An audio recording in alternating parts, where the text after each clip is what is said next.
Assalamualaikum warahmatullahi wabarakatuh. Waalaikumsalam warahmatullahi wabarakatuh. Ada yang pernah tahu Rasulullah dikatakan gila? Pernah tahu Rasulullah dikatakan gila? Mau dikatakan gila? Gak mau? Gak mau seperti Rasulullah. Rasulullah pernah dikatakan gila.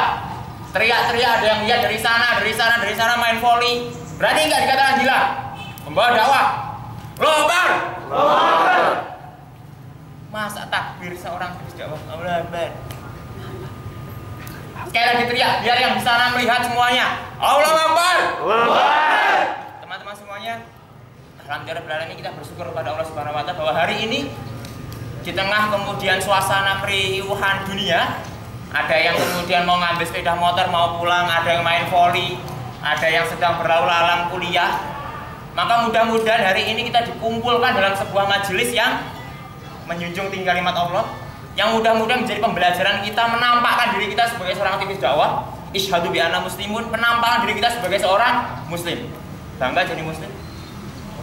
Bangga jadi muslim? Ya. Ini jawaban orang-orang yang belum mau kelihatan gila. Kita buat gila sedikit.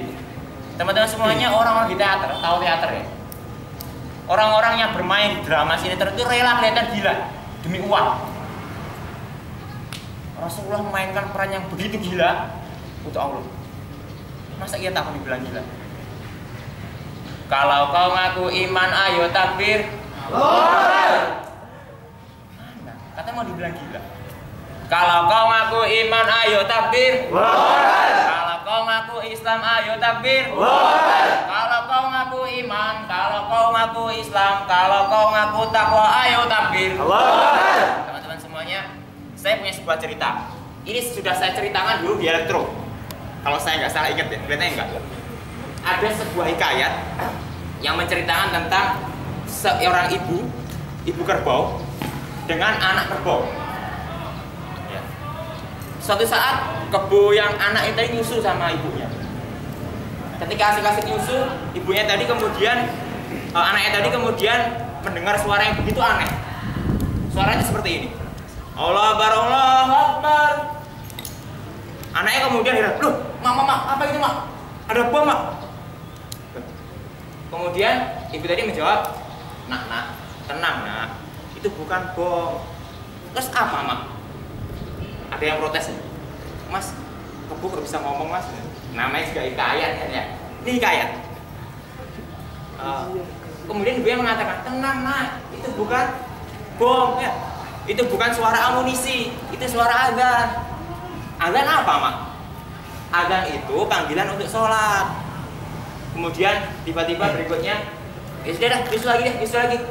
Kemudian ketika itu anak kebonya nyusul lagi. Setelah nyusul tiba-tiba terdengar suara lagi yang agak aneh ya. Suaranya gini.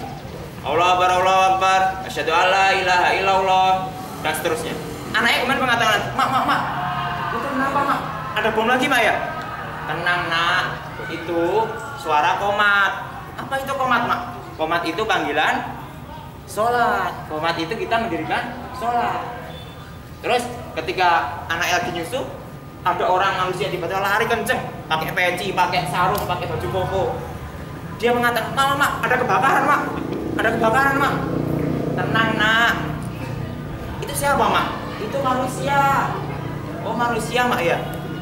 Terus habis itu berikutnya, ketika nyusul lagi ada seorang perempuan pakai jilbab besar, pakai mukena, bawa sajadah, jalan lari cepat mau ke masjid. Anaknya tanya, Mak, itu siapa, Mak? Itu manusia, Nak. Mau kemana, Mak? Mau sholat. Oh, sholat, Nak ya. Sholat apaan, Mak? Sholat itu tunduk patuh dengan syariat tertentu.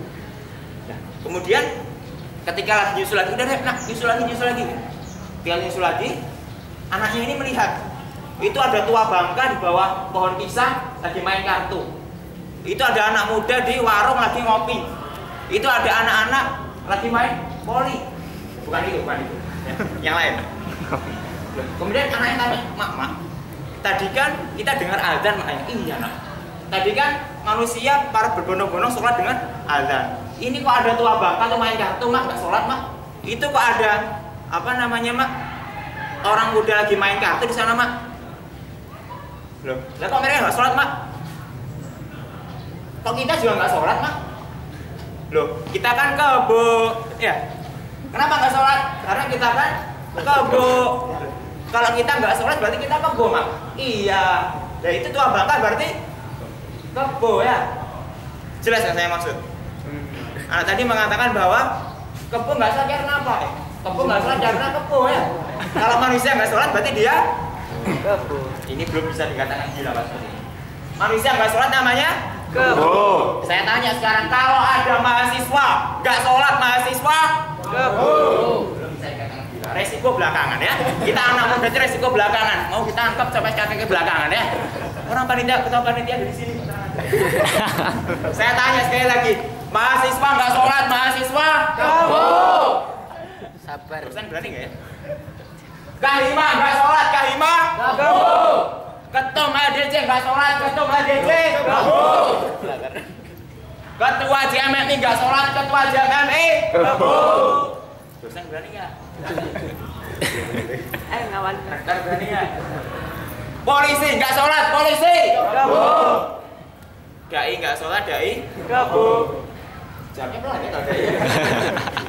Teman-teman semuanya, mari kita berintrospeksi diri bahwa kemudian di sini kita menyuarakan Islam. Saya sengaja membuat acara ini, kami sengaja membuat acara ini agar apa? Tampak keislaman kita.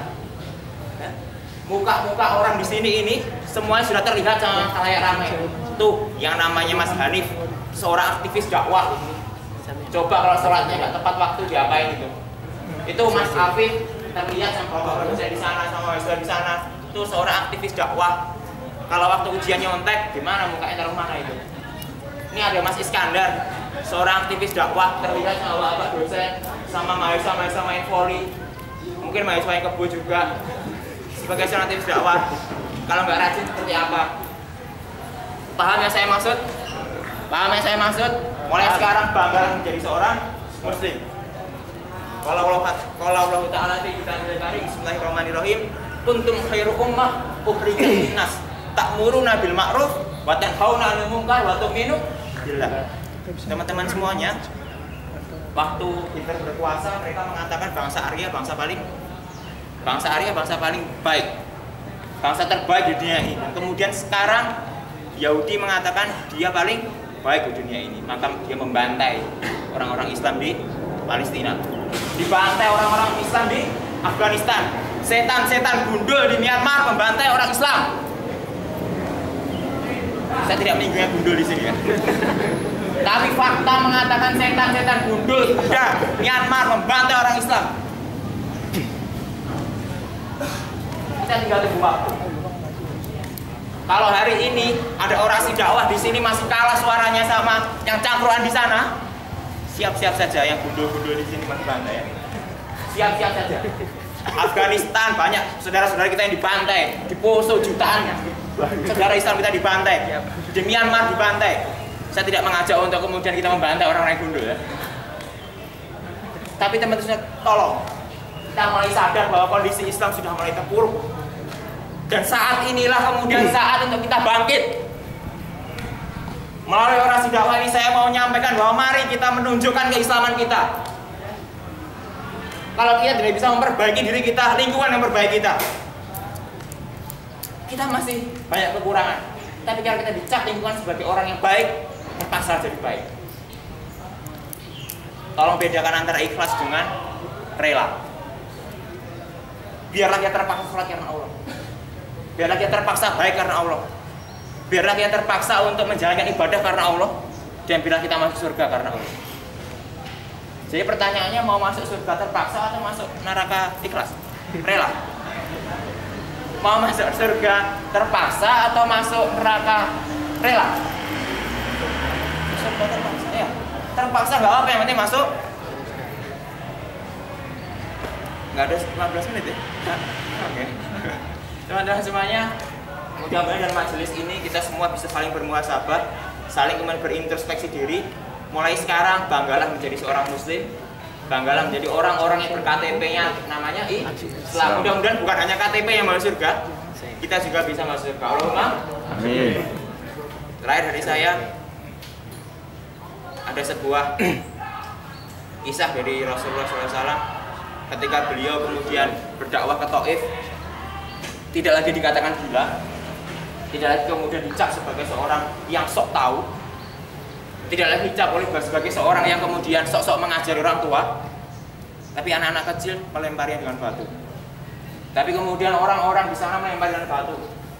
Kalau saya di sini kemudian mungkin apa ya, berbek kemudian melempar batu gitu ya. Tapi kemudian Rasulullah dengan kepala yang berdarah bersandar di sebuah tepi pohon, dan kemudian Rasulullah waktu itu didatangi oleh dua malaikat. Ya Rasulullah, saya diperintahkan oleh Allah untuk menerima perintahmu. Kalau kau perintahkan gunung itu timpakan mereka, kutimpakan sekarang. Perintahkan aku ya Rasulullah. Kemudian Rasulullah dengan kemudian kemuliaannya, sikapnya mengatakan jangan. Mereka orang-orang yang tidak tahu. Mereka kemudian orang-orang yang belum mengerti apa itu Islam. Aku berharap banyak dari mereka yang masuk Islam. Teman-teman semuanya, saya ingin menyampaikan bahwa visionaritas kita dibuktikan di sini. Berapa banyak orang yang mengatakan, berapa banyak aktivis dakwah yang mengatakan kemudian saya berkontribusi kecil dalam dakwah ini. Saya mulai dari hal yang kecil, saya mengajak sholat, saya mengajak mentoring. Bukan saatnya dari hal yang kecil sekarang ini. Karena kita mahasiswa, karena teknik elektro, karena FTI itu katanya lebih bagus daripada FTK, ya. Katanya teknik FTI itu lebih bagus daripada FTK. Yang FTK nggak terima ya. Tidak apa-apa, biar dia ngomong besok. Saya mau tantang kepada orang-orang FTI, bisa nggak kita memplanning kapan kemenangan Islam itu datang? Tidak hanya kontribusi kecil, tidak hanya perjuangan yang tanpa ujung, tapi kita tahu, kita planning bahwa 2020 2030 kita tegakkan Islam di muka bumi. Berani punya visi seperti itu? Kalau tidak berani, lepaskan statement mahasiswanya. Kemudian silahkan di sana ada kambing di sana ya, kasih makan. Ya. Lepaskan statement mahasiswa itu. Karena apa? 250 juta umat di sana menanti kita. Menanti orang-orang yang mau memikirkan mereka. Menanti orang-orang yang kemudian menanti siapa yang melindungi mereka ketika mereka mengatakan Islam dan dibunuh. Ya. Kita sudah tahu buktinya di Myanmar, kita sudah tahu buktinya di Filipina, kita sudah tahu buktinya di Afghanistan, di Palestina. Bagaimana agamamu apa Islam dibunuh? Mudah-mudahan apa yang saya akan menjadikan pengingat buat diri saya pribadi dan kemudian menjadi pengingat buat kita semua secara umum. Ingat, cap aktivis dakwah karena teman-teman datang pada majelis ini sudah terimage-kan, orang-orang sudah banyak tahu, maka jadilah baik, terpaksalah baik karena Allah, mudah-mudahan kita terpaksa masuk surga karena Allah. Allahumma amin. Subhanaka Allahumma bihamdika asyhadu an la ilaha illa anta astaghfiruka wa atubu ilaik. Assalamualaikum warahmatullahi wabarakatuh. Waalaikumsalam.